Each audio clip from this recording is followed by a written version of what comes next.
যে ধরনের যেভাবে আপনি কথা বলেছেন বা অন্যরা যে প্রতিক্রিয়া দেখিয়েছে তারই প্রতিক্রিয়া কিনা? এটা আর্মি অফিসাররা তো পরিষ্কার বুঝছে যে এই কাজটা ভারতের ইনভলভমেন্টে হয়েছে, তো সেই জন্য তো ভারতের প্রেসক্রিপশন মোতাবেক ভারত যাদের যাদের বলছে সেই সময় যে লিস্টটা ছিল কত। আপনার কি মনে হয় যে শেখ হাসিনা ভারতের প্রেসক্রিপশন জানতেন? শেখ হাসিনা জানতো মানে সেই তো সব করছে তাদের কথা মতো। শেখ হাসিনা তাকে তো আর বাংলাদেশি বলা যায় না, সে তো মনে প্রাণে সে ভারতীয়, তাদের পক্ষেও এই কাজটা করছে। তো এই যে লিস্ট তারা করছে, আমাকে এক ইন্টেলিজেন্ট অর্গানাইজেশন থেকে জানালো, আমি তো আর জানি যে আমার চাকরি যাবে।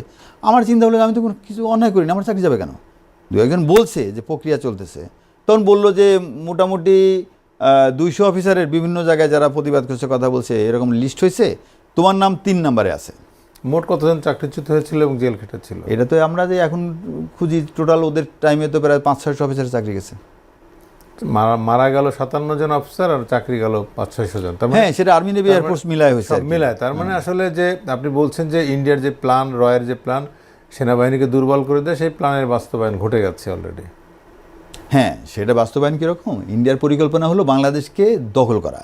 তো এই বর্তমান পৃথিবীতে তো এটা একবারে ওইভাবে করা সম্ভব না। সিকিমকে যখন করতে পারছে তখন কিন্তু ওয়ার্ল্ডটা ওরকমভাবে ছিল না। তা আমাদের দুর্ভাগ্য হলো যে আমাদের দখল না করেই তাদের দখলে আমরা চলে গেছি। এবং এটা 5 আগস্টের ঘটনার পরে কি আপনার মনে হয় যে ইন্ডিয়ার সেই স্বপ্ন বাস্তবায়ন হওয়ার সুযোগ আছে, বা বর্তমান প্রেক্ষাপটে আপনি কিভাবে দেখছেন? শোনেন, 5 আগস্ট পর্যন্ত আসছে মানে কি 15 বছর যে তারা বাংলাদেশকে খেয়ে ফেলছে, এটা তো সুদূর প্রসারী পরিকল্পনা করে এদিকে আসছে। এখন এইখান থেকে তারা একটা ধাক্কা খাইলো, তো ইন্ডিয়া বসে নাই, তো বসে থাকবে না।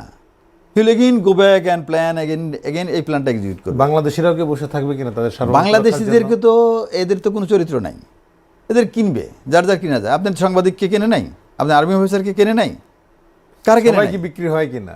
সবাই বিক্রি হয় কি হয় না সেটা তো মানে একটা বিতর্কিত বিষয়। এখন একটা মানুষকে যদি আপনি মনে করেন যে আপনার বাচ্চাটাকে ধরে নিয়ে যায় আটকা রেখে আপনাকে বলতেছে এই কাজ করতে হবে, এই সাক্ষী দিতে হবে, সে না চাইলে তো দিচ্ছে বা করছে। যাকে যেভাবে কাজ আদায় করার জন্যে যার মূল্য নাই তার কাছেও যাবে না।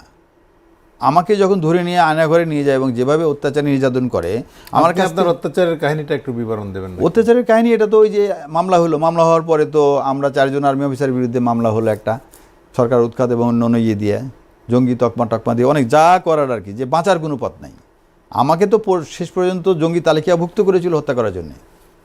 আমার গ্রুপ চেয়ারম্যান যদি আমাকে ওই সময় একটা শেল্টার না দিত তাহলে তো আমার তো অবঘাতে মরতে হতো। যেরকম যে নিমিরপুরে মেজর জাহিদকে মারছে ওরকম দিনই দুপুরে মেরে ফেলতো যে সে জঙ্গি।